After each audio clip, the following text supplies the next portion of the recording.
மாண்புமிகு முதலமைச்சர் அவர்கள் இந்த மாவட்டத்தினுடைய பொறுப்பு அமைச்சராக நியமித்திருக்கிறார்.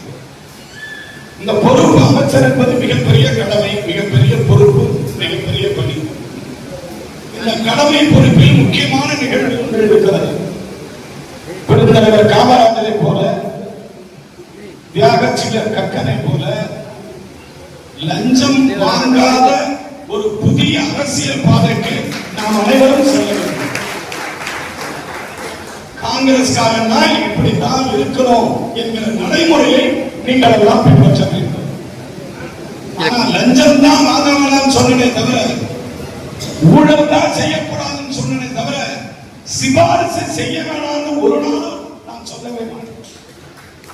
சிபாரிசை புறக்கணிக்கிறவன் தலைவனாகவே இருக்கவே முடியாது.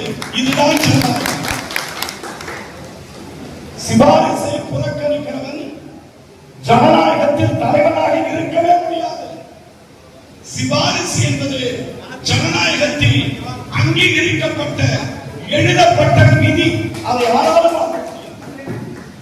பாமரனுக்கு உதவி செய்வதற்குத்தான், மக்களுக்கு உதவி செய்வதற்குத்தான் மக்கள் நம்மை தேர்ந்தெடுத்திருக்கிறார்கள்.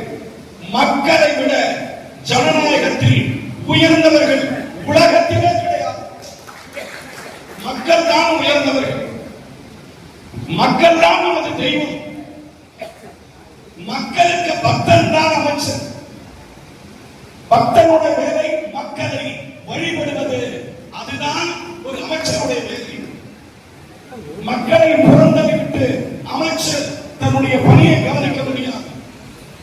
ஆக அமைச்சர் பொறுப்பு என்பது உங்களுக்கெல்லாம் உதவி செய்வதற்காகத்தான், உங்களோடு நாம் உண்மையாக நட்பாக இருப்பதற்காக. பிளே ஸ்டோர் மற்றும் ஆப் ஸ்டோரில் இருந்து பாலிமர் செயலியை QR கோடு மூலம் பதிவிறக்கம் செய்யுங்கள். செய்திகளை உடனுக்குடன் பெறுங்கள்.